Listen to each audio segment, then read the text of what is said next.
103.9 FM and streaming across all platforms, YouTube and Facebook. It's the special coverage of the 2024 parliamentary elections here in Senegal. Voting is ongoing across the country and in the diaspora, with over 7 million voters expected at least in today's election to decide who will represent them at the National Assembly. I am Imo Edet.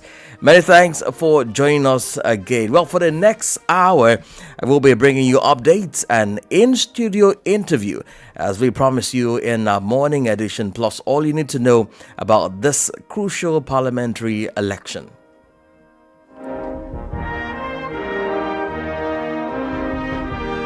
Well, before we continue, let me quickly introduce our guest here in the studio. And first to my right is Dr. Ibrahima Sane, a former parliamentarian. Doctor, thank you so much for your time and glad you could join us on the program. Thank you, Ed. It's a pleasure. All right, well, also joining us to my left is Elhaj Sami. He's a civil society actor, and he happens to be the country rep for Budget Senegal. So he will be telling us about what the parliamentarians will be doing with this year's budget. Elhaj, thank you so much for your time and for joining us. Thank you very much, sir. Indeed, indeed. Well, in the next 7 hours, voting will be closing across the country. But from report that we have received so far, the process has been fast and there hasn't been any report of incident. But before we continue, let's listen to the President, Bashir Diomaye Faye, who spoke earlier after voting.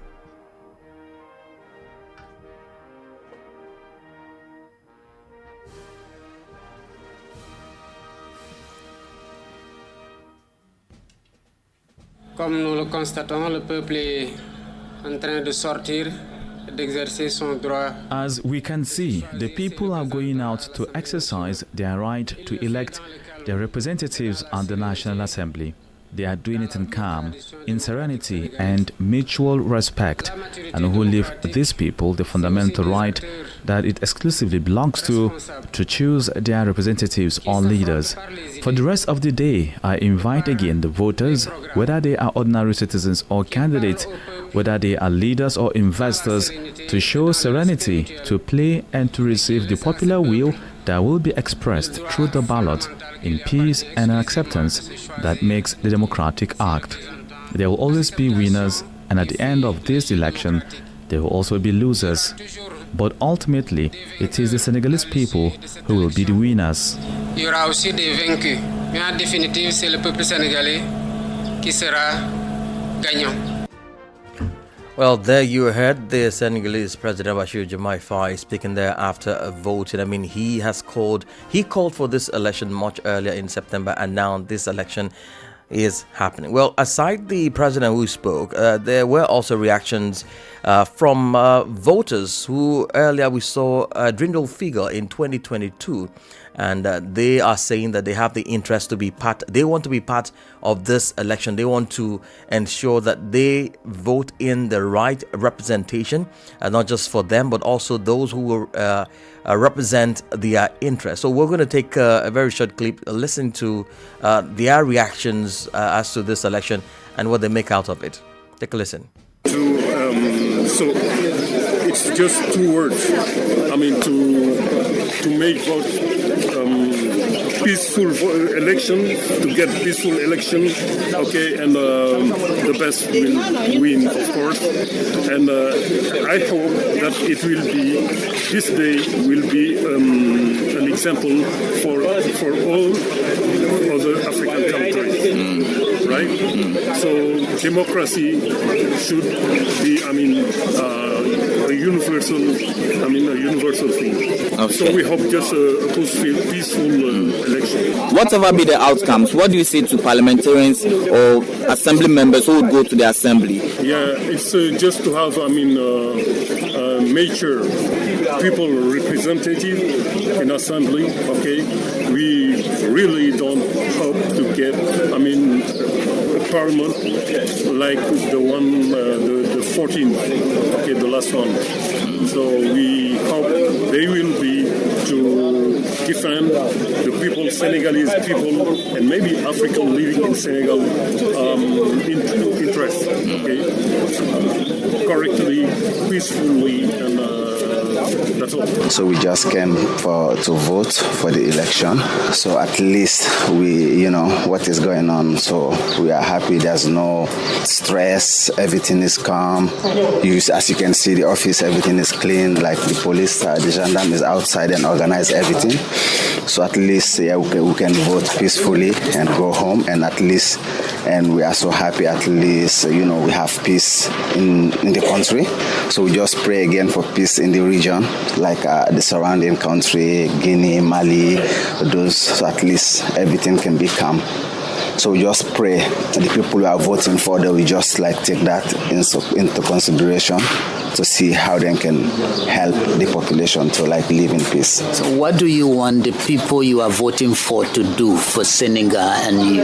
Yeah, for Senegal, at least for me, they just need to see, because we know everything is rising up, but at least if the government, what they promise, if they do what they promise, I believe we can see a good result. I believe that. What are some of the things they promise that you want them to do? Them promise, the farming sector, and the transportation, those stuff. Because at least if that is working, everyone can move around.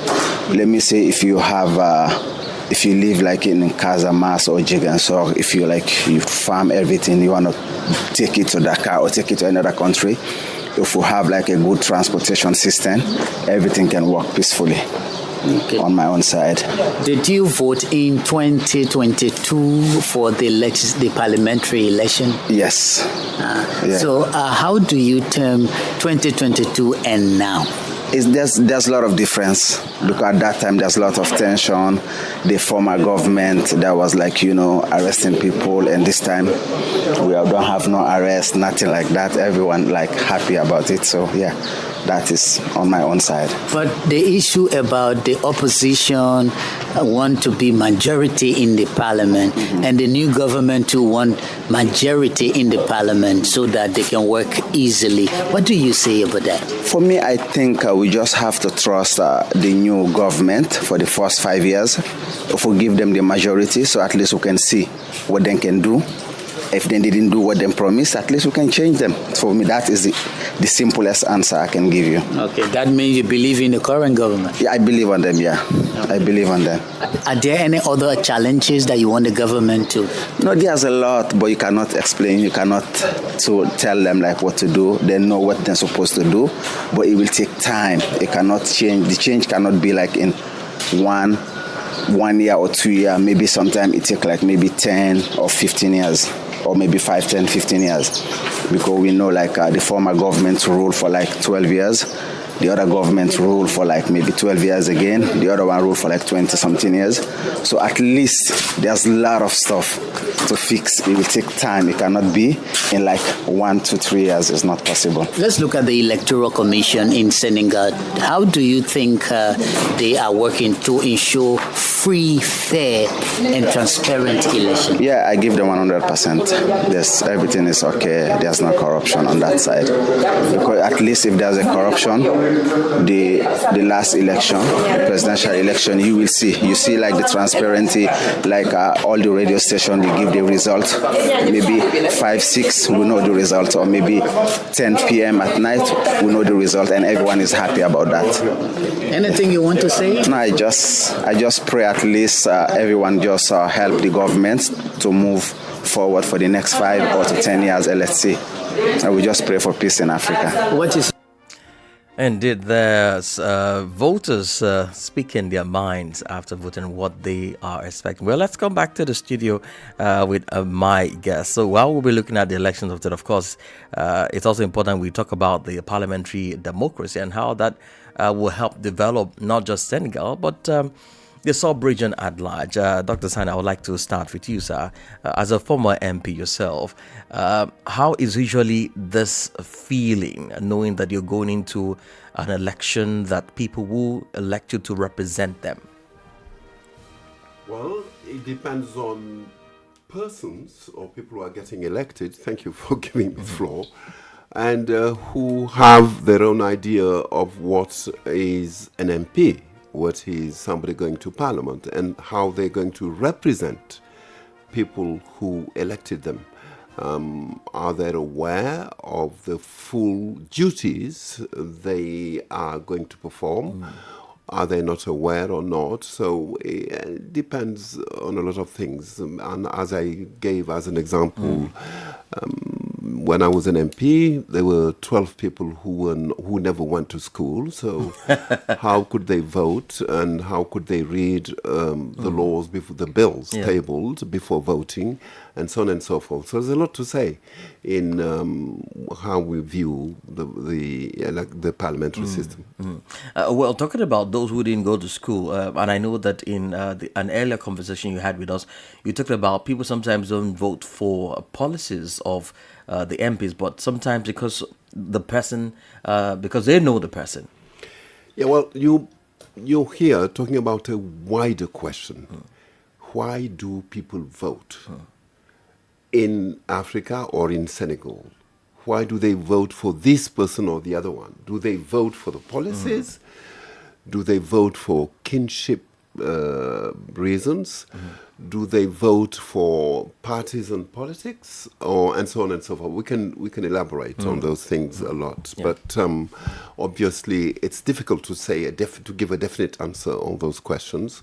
But in my view, it's not really for policies. It's because they like or dislike somebody, or like or belong to a group, or fighting for even personal interest. I want a job in this incoming government.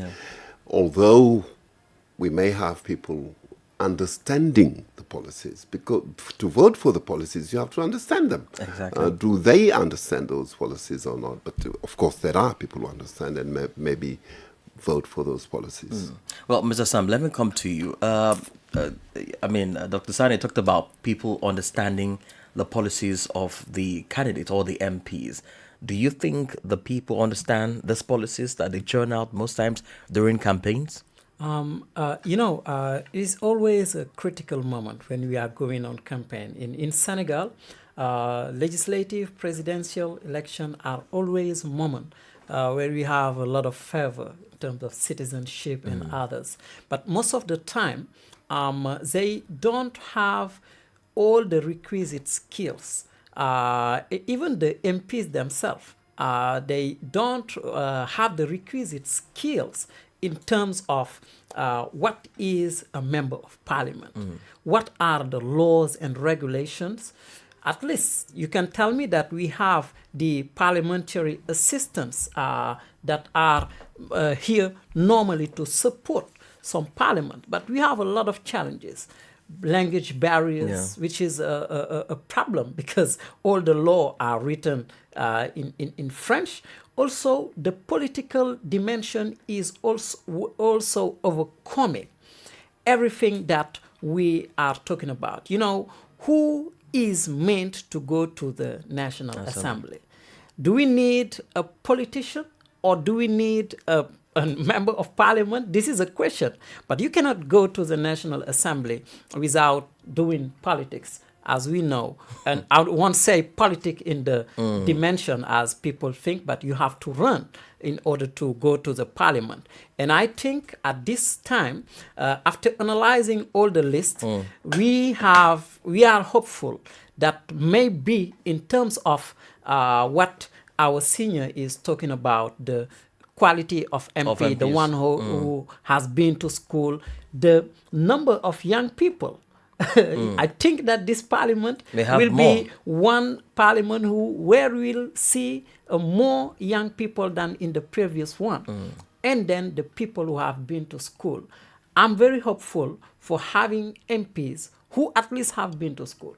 Being to school is not a requirement for being an MP. No. Okay. But at least be able to read and write and understand what has been written. Well, Dr. Sani, let's go about the parliamentary democracy. I would like you to compare what we have here in Senegal, Togo, and the UK. Is it really developed to that level which we see in the UK? You're probably talking about the parliamentary system. What is parliament? Parliament is people who represent, I mean, government, democracy is the government by people, for people. Now, how do you get people to come and give their opinion on every decision made by government? It's impossible. What you do is ask the people to select, vote for fewer people who will represent them and have a word on checking what government do. That's Parliament. Now, the parliamentary system, it depends on the country. You've quoted Britain, for instance. I mean, the English Parliament was started as early as the second part of the 13th century. And the Parliamentary in Britain, as it exists, was made in the beginning of the 19th century. It's you can see that it took a lot of time to construct a system that is well-oiled, working perfectly. In Togo, they had a constitutional reform that says that it's now Parliament that will elect the president. If you really want, does Parliament have really power? Take the Togolese system. Yes, it will have power. But then it's controversial because people say the president wants to remain in power, so he knows he will always win the legislative election, so he gets them. In Britain, you cannot be a minister if you're not an MP first.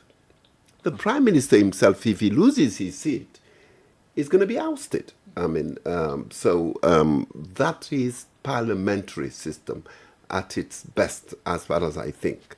And but as it works in Senegal. We're not there yet, of course. I mean, why haven't we gotten to there yet? Yeah, well, let's give us the time to evolve and adapt through the system.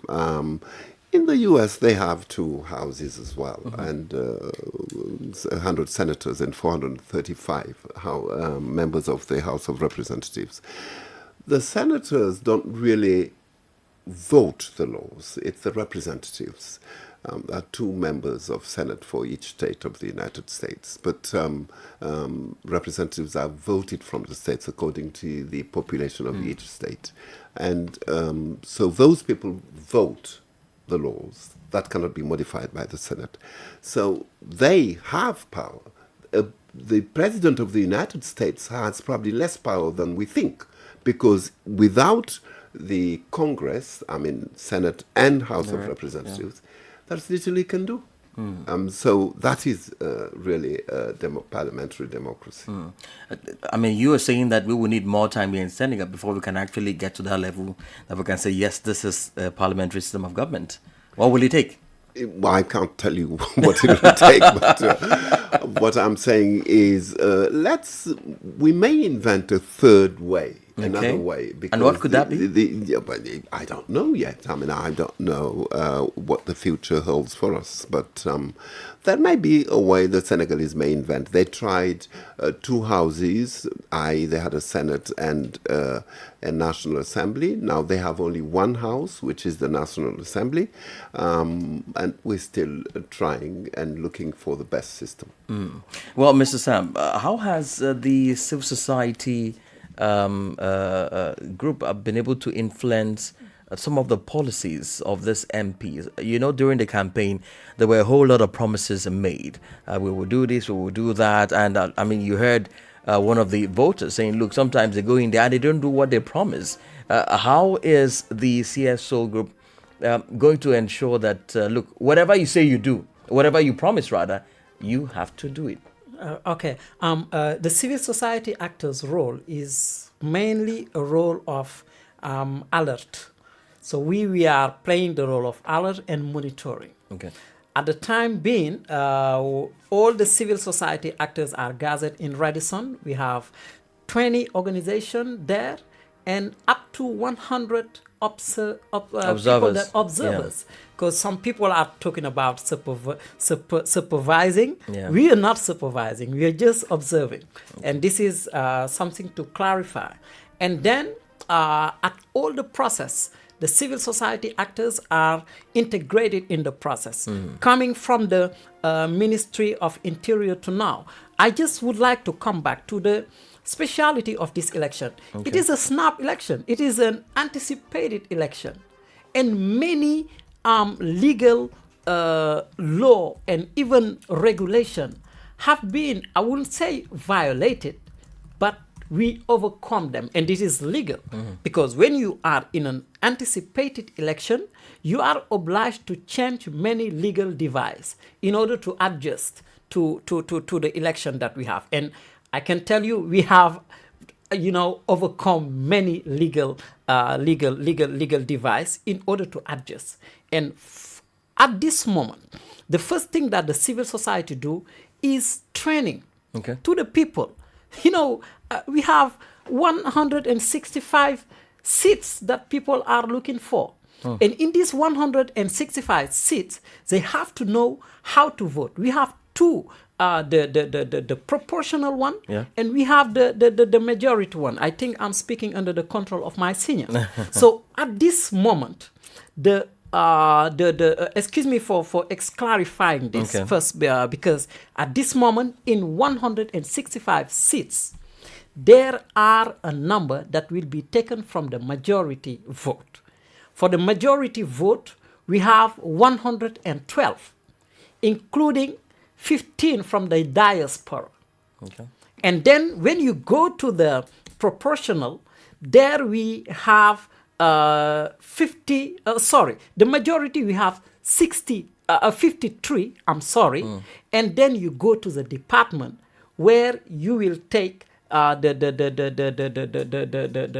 vote from each department. We have 46 departments, and when the people don't go over 1,017, you can have 1 to 2 seats. And there are some points that you explained. Sometimes you can be in a part of the list where you can think that you can be a parliament, a member of parliament, that you can't. So at the national list, we have a list, but we have also a list at the department. So these are the things that we explain to the people. First, to show them what are the MPs that you have taken from your own department. These are people that are here maybe to promote the department, to ask people to bring new roads and others, and they can do it in Wolof. We have members of MPs. I remember Musli Jahate, who couldn't neither read nor, but he played a very relevant role because she was addressing the issues. Now we have the parliament who decide to be the parliament of the chief. You call here the deputy du party, meaning everything that the party say, we'll do it, no matter what happened. They even say that we are parliament of the party. So no matter what the party say, we do it. It has come from us. And this is what they said in front of everybody. Therefore, the civil society actors, we do many training, and basically we do it at the grassroots level, and even sometimes with the COSC, which is the Federation of Civil Society Actors, are doing training in Dakar and in the cities.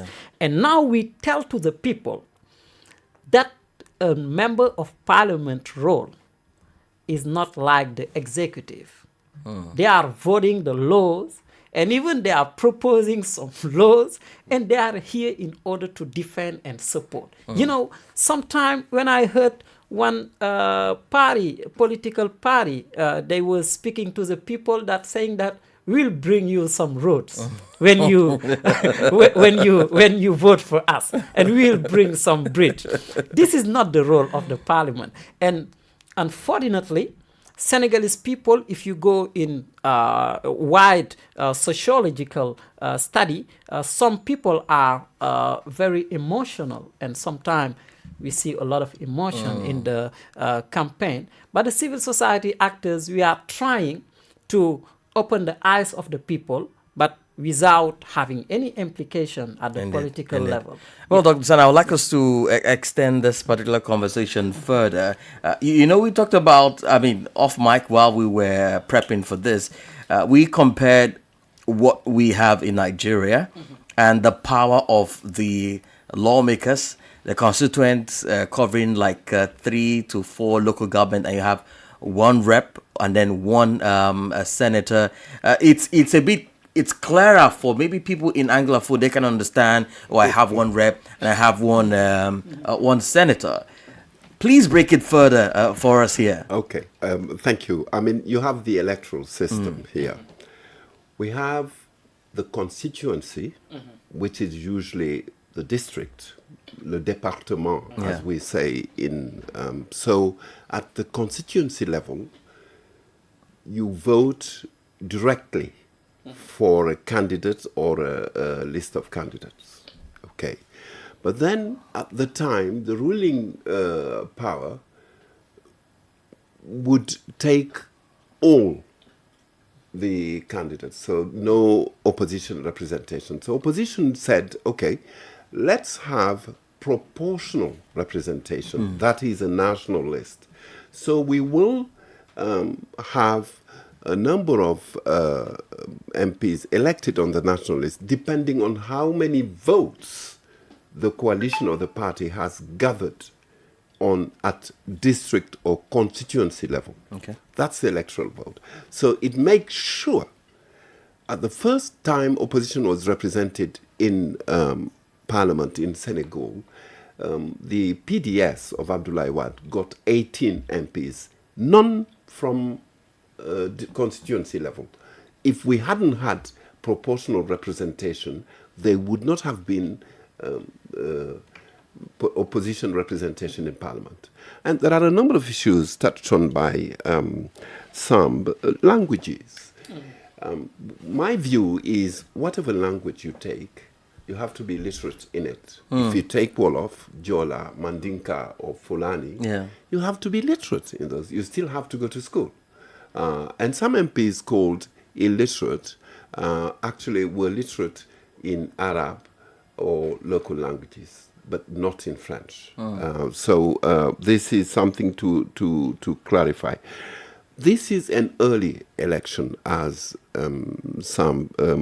Sam said, and obviously we have, when you call on civil society to be the watchdog, to be whistleblowers.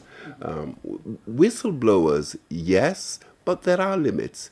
And I would submit that some of the promises by MPs are to be taken seriously, because the candidates always say, if we have the majority, we will build roads. Well, it's not completely false, honestly, because if they have the majority, they will form the government, and their government then will build the roads. So it's indirectly true, actually. They can make promises, but it's not really understood well by the voters, because they think those MPs will come back and build roads. Exactly. Of course, they're not going to do that. So we will agree on that. But just to interject in that, do you think that is why sometimes you see underdevelopment extending further after one term, another term, we still say the same thing, because the people believe that these MPs will come back and build those infrastructures as promised? Voters do not always understand the role of an MP. I mean, we put on every blame on the leaders. But which leaders now? Political party leaders? Political party leaders, the regime and everything. But aren't something dependent on citizens as well? Have we developed citizenship enough in our countries? Have we educated on what is citizenship enough in our countries? We haven't. People believe government will come and things will drop from the skies, and all the goods will come in and you'll have it. If they don't deliver those goods, we say, okay, it's their blame. Are we playing our part as citizens always? It's not always the case. And that's where civil society comes in, as whistleblowers, as watchdogs, and to see if they can to hold those people in power to their promises, but also help educate citizens. That's what I expect from the civil society. It's a very key point you've raised, Doctor, which we will talk about after this sounds which will be taken. Well, if you're just joining us, it's 12:31 p.m. from our studios here in Dakar. It's a special coverage of the parliamentary election here in Senegal 2024. And many thanks for still staying tuned. We are streaming live on YouTube, Facebook, and on our website, wadr.org.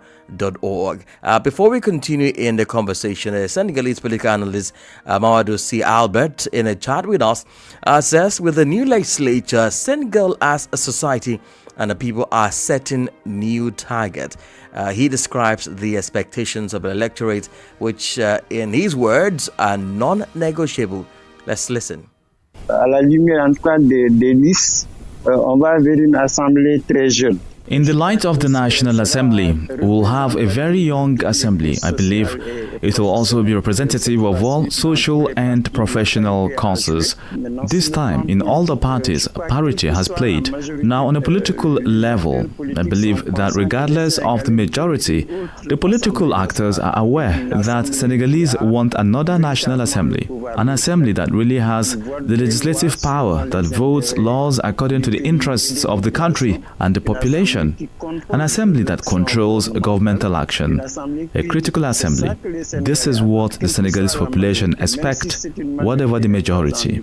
Even if it is a crushing majority of the past, the Senegalese do not expect an assembly inferior to the executive power. I think that this message is still traceable along the lines of strong demand of Senegalese. Many parties have also become aware that this is a dimension that must be integrated. There is also the developmental aspect. Senegalese really want an assembly that can legislate, control public policies, to conduct investigations, to reorient or to better manage the use of budget of projects. I think that's a trend that everyone expects. The next assembly will have to get more involved in development issues. Tout le monde espère que cette assemblée va s'impliquer davantage dans les questions de développement. That was Senegalese political analyst Mamadou C. Albert in a chat with us there, talking about the people and Senegalese as a society and the people setting a new target. Well, before we went on that sound by Dr. Sani talked about citizens' development, and we know very well that when we say democracy, it's all about the people. I mean, even in the word democracy, people came up like 3 times, and the same people in most cases don't understand the roles of the people that they are voting in. And like Dr. Sandy mentioned, and you have also mentioned, it's about the person. Okay, I know him, he's from my tribe, he's from my ethnic group, and yet how can these voters be well educated enough to know their own role as citizens before a candidate is even nominated or elected? And how will the CSO actors in the country wade in this? Absolutely. Because in my perspective, I'm speaking as director of a civic tech. Okay. Budget is a civic tech.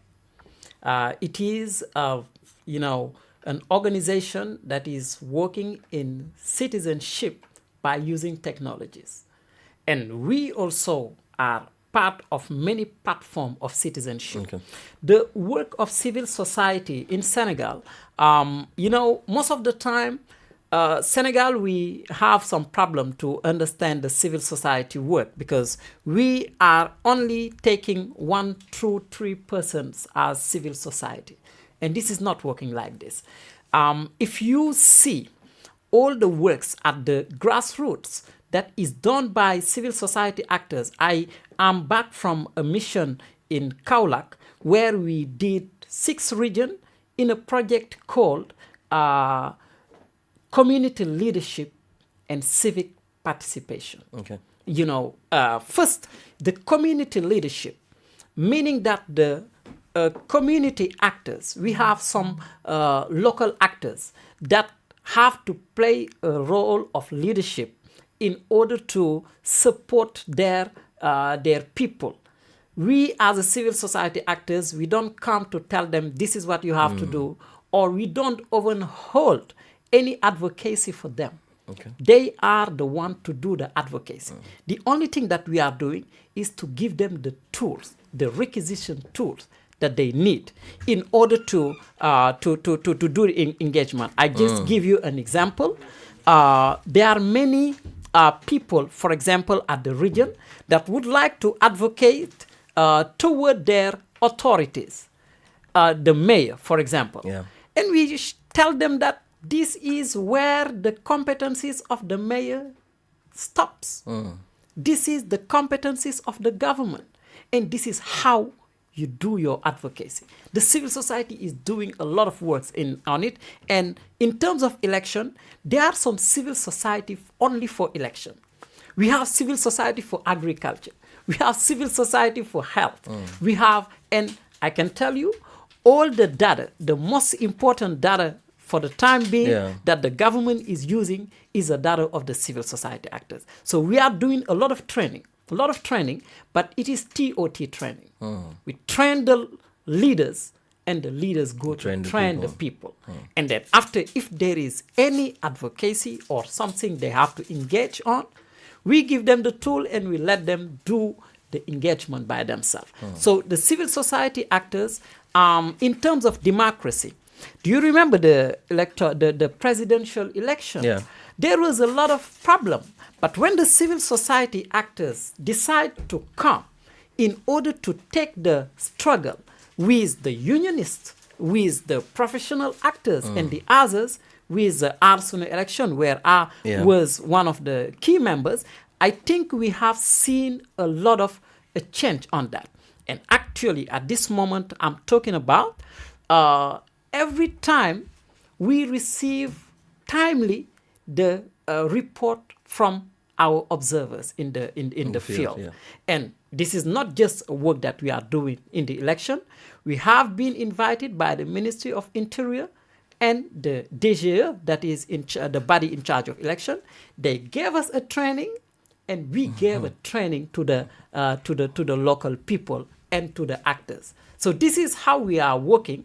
And sometimes, if there is a problem, civil society actors, because it's not old problem that you can solve like this. Sometimes you need to go to the media in order to speak so that people can hear what you are saying. Indeed. You know. Indeed. Well, Dr. Sani, let's come to you now. Do you think the people are more aware, I mean, from what he has mentioned, in 2022 and to what we have now, and with the advent of social media, with the role that played in the presidential election? Well, to tell you the truth, I'm impressed by what Mr. Sambas just said. But honestly, the overriding agenda in the country is political. That's the problem we have. And all the underground work they're doing is not visible. That's the problem. Because 2 or 3, I think he mentioned it, civil society organizations dominate the agenda. And it is political. And some people say that civil society organizations are in reality undercover politicians. I think he must have heard it. And I mean, really, because the agenda in the country is political. People believing that everything will come from politicians, when in fact, those people in civil society organizations can deliver. What he's saying is marvelous. But who is aware of it in the country? I mean, are those people being trained, actually staying or taking ownership of the training they've had? Are they using the tools they're imparted, the skills they got in those training to just kind of influence the national agenda? But doctor, are the politicians even helping in educating the people on this? I think the civil society organizations should educate the politicians. That's my conviction. That's what I think, and I'm not saying it. I'm seeing only 2 or 3 prominent civil society organizations who are always in the news talking about politics. never talking about the organizations, the type of work Mr. Sambas has mentioned. I'm sorry to say that. I mean, honestly. Absolutely. And this is true because I was invited every time I get some invitation in the radio or at the television. But when it is about something that is not in line with my work, I tell them, I'm sorry, I cannot come. And I tell you to go to see a civil society that is working on that. Senegalese people are very interested in politics, I can tell you. Okay. And they are interested in everything that is sensational. That's the reason why the works that we are doing now, I can tell you that in all the regions of Senegal, wherever you go, youth, women, and even the people living with disabilities, there are a lot of programs. But when the journalist needs maybe some visibility, or even sometime when they need somebody that is known by the media, we don't have the same agenda. The civil society actors that are working on elections, most of the time it is ONG, Trade, Coach, and others, but they are only doing, election and others. Yet, they are the people that the media are working more with more, because this is something that the people like. They like sensational. And now, I can tell you that I don't want to mention the list of civil society actors, but all the data that are used, if you want to do research in agriculture, in breeding, everything that you are doing, you are obliged to use the data of the civil society actors. And yet they are not people that are in the media. We will talk about that. I mean, how they can influence government's decision, because I mean, it's very key to have a country or government without some pressure from the CSO's unit. Let's cross over to the field. We do have Christopher online. Chris, good afternoon to you. And where are you reporting from, Chris? Good afternoon, Emo. Thank you very much. Well, I'm still here at the Martin Luther King School, which has become the new home ground for voters who were transferred from the Bama stadium over here in Dakar. Here, they were actually transferred from the Bama stadium to their new home ground here, which is the Martin Luther King. And as I reported earlier, 14 voting officers or polling stations are what is currently ongoing. I've been able to actually visit lots of.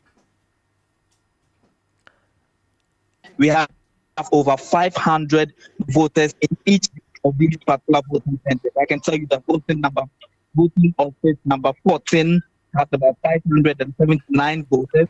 So far, over 120 voters have been able to cast their vote. Again, voting number 13, over 578 have been registered voters.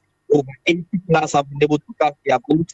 Again, voting number 4, we have about 579 registered voters, and over 136 voters have been able to cast their vote out of 1230 right now. And interestingly, I have been able to also monitor some developments that have also come so far. But let me bring you to speed what has been the development at another polling station or another voting center, which is Nango Sam Voting Center. That place also has 15 voting officers or polling stations, and that place to voting is still ongoing. As the voting process continues, we have the Medina Mayor in the person of Bamba 4, Bamba Saul also coming in while he cast his vote. He came a lot of media around, and then lots of people following. And he had a message for the media. He's been calling for peace, the voice of violence, and of course, he's urged lots of Senegalese to actually come out in their numbers and then vote in this particular democratic process. But as I speak with you, I have with me Mr. Osman Jam, who is the voting officer for president of the voting office number 4 here at the Martin Luther King School. And I will have 1 or 2 words communication with him. So you live on West Africa Democracy Radio, we broadcast live in Dakar and across all of the sub-region. Good afternoon. So far, tell us what you make of the process so far. Thank you very much for giving me the floor. So far, the voting is going very smoothly, very peacefully. Voters have something around 8 o'clock. Was the time we have.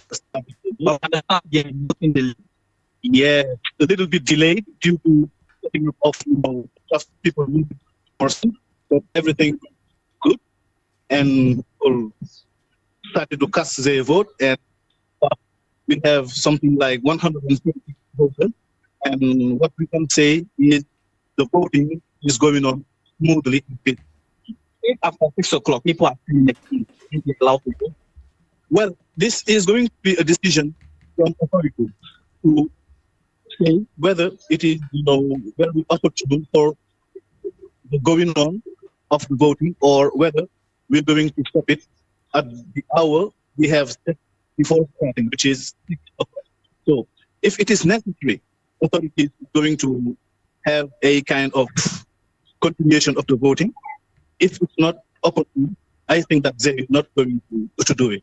But voters who, anyway, but I mean, we should talk about women's participation and the young people's participation. What do you say about that? Do you really see a lot of women coming out in the As far as my voting office is concerned, we have seen a huge participation of women, girls, as well as, the elderly and young people also.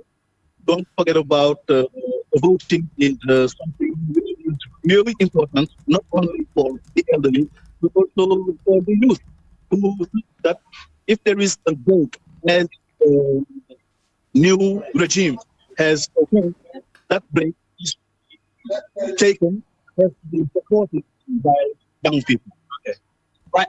Earlier, my very last question to you. Earlier, you told me that top one people on the ballot paper are in SM. What one political parties and then coalitions and then independent parties on the coalition on the ballot paper seems to be very new in the history of Senegal. How is this a challenge to the voters? Yes, 41. Number 41 is huge. I have for voters, it might sound awkward, a little difficult for them to manage, but it is the sign of democracy. It is democracy which is this way. When the new president has come, he made it clear that he won't be withholding anybody who would like to participate in elections. That's how he managed to open up doors for anybody who would like to be elected. And that's how we had 41 ballots. I'm likely to see more of the ballots in the All right, Chris. Well, time will tell. Maybe next election, we're going to learn many lessons from this election. Okay, thank you very much. Thank you very much. That is Osman John, who is the voting coordinator at voting office number 4 right here at Martin Luther. All right, Chris, thank you very much for that. Although we had issues getting all of those thoughts, but thank you for the report. And we heard that the election there is going on smoothly, and over 100 people so far voted, and it will continue till much later in the day. And we're hoping to see more people turn out for the election. And over here in the studio, we are still looking at this election and in this new regime. Dr. Sani, we've been hammering on education, citizens' education, and you say that the CSO should educate the politicians and for them to know how this will work. Well, interestingly, we are seeing the people having more power when you talk about democracy, as he was trying to explain. At what point do you think the people will realize that we have the power to even decide, not even the MPs? Yes. What point? It's difficult to say. What I can say, and to respond a bit to what Mr. Sam said, is the problem they have is some CSO actors move over to the political camp. Yes. So that affects their credibility as CSOs, because then today people will say, oh, he is trying to get into politics, but in fact he's working. Now, the visibility of whatever they're doing is lacking, but is it a thing to wish for so that they're more visible? I say yes. But maybe if they're too visible, people will say, oh, those people are in politics. He says, the Senegalese, he did say that, like politics. And whether you are dining in the family, Yeah. or whether you do whatever it is, you discuss about politics and whoever is the hero of the day. And that's a pity. But what I really wish is for CSOs to do more, to educate politicians, to do more, to influence the national agenda, which is far too political and sterile discussion on whatever is going, who is the best one, and so on and so on. And they don't deliver. The CSOs don't check on the promises that were made and that are not delivered. And that's the problem. You think that can be done in this new regime? I mean, at the end of their term, 5 years, one can, assess how far this particular MP has gone. Yes, I think it has even started. In the sense that people now are more and more demanding for accountability. I remember when we was talking about the funds that have been taken, yes or no. When you go to the website of the Cour des Comptes, it was crashed. So such extent that they blocked everything. And it was the Senegalese citizens that was going to check this website. And now at the Ministry of Finance and Budget, people are more and more interested in the budget. And now the civil society actors, they cannot go over their role because there is something that we can't do. We can only, even the members of parliaments, we had a training on budget for the MPs, the members of parliament.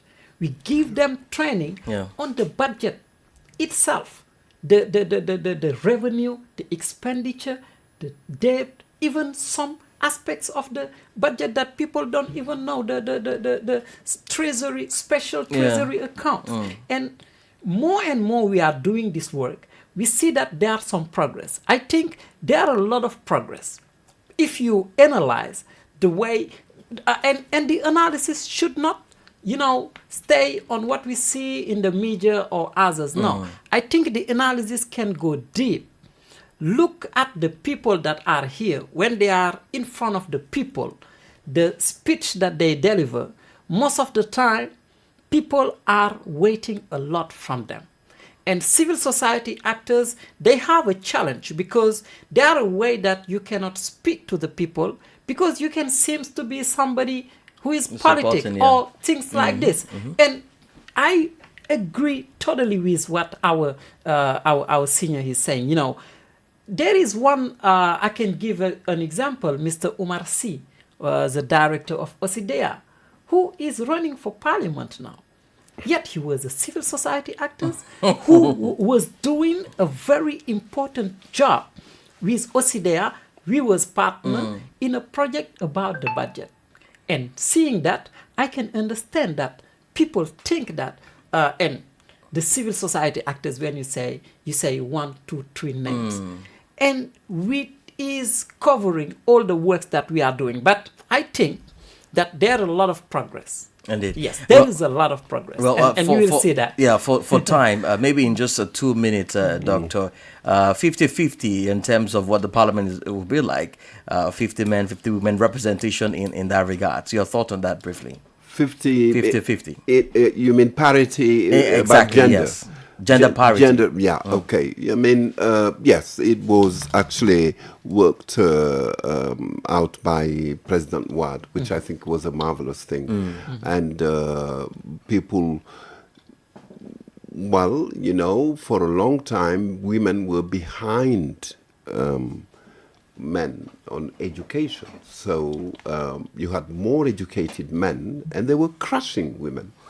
Out of the 12 uneducated people in Parliament, in the 12th legislature, 8 were women. So, understandably so, because they were behind. They were staying at home to look after men. And now things are changing, and I think it's a marvelous thing to do. And definitely, let's hope that stays for good. And Senegal was among the pioneers on that. And I think it's spreading in the world. Indeed. Well, your thought on that? Do you think that may play out this time around and quality women being elected into parliament? Yes, I agree with the approach that was good, the parity, and this is something very important in terms of gender mainstreaming, women representative, and others. Yet I'm not very, I'm not very excited in waiting for, special representative of women, because all the way they are choosing them is political. Okay. Is political most of the time. And even if you see the number of lists, 41, no woman. You haven't seen any list that is led by a woman. You cannot see that in 41 lists. Why is that so? Because the money women leadership is not yet a reality now. They are always used as people. Not for lack of quality amongst the women, but simply for political reasons. Yeah, really. But maybe we are hopeful. Maybe. Indeed. Well, it's time for us to say goodbye on this edition of our special coverage of the 2024 parliamentary election. Thank you so much for your time. And of course, I guess I've been Dr. Ibrahim Sani, a former parliamentarian who's been here and also now a friend of the house. Thank you so much, Doctor, for being on the program and always picking our calls when we call on you. Of course, we also had Elijah Sami, is a civil society actor and the country rep for Budget Senegal. Mr. Hassan, thank you so much again for being here. Okay. All right, do join Sunny and the French team at 1 p.m. He'll be back here to bring you more updates, a report, and live feeds from our correspondent across the country. And of course, I will be back at 4:30 for the English edition. Many thanks to Abdullah Hassan, who has been pulling the strings here for the English service. And of course, Kristen Mukudi, Maudo Juf. Thank you guys for the live streaming. Francis Boniface, who just bumped in a couple of minutes ago. Thank you too. And of course, the entire team in the newsroom and those on the field. We'll be back at 4:30 for me and Sunny. In the next 2 minutes, I think you should be walking in the studio any moment from now. But thank you so much, and please stay here on 94.9 FM for the live coverage of the election today.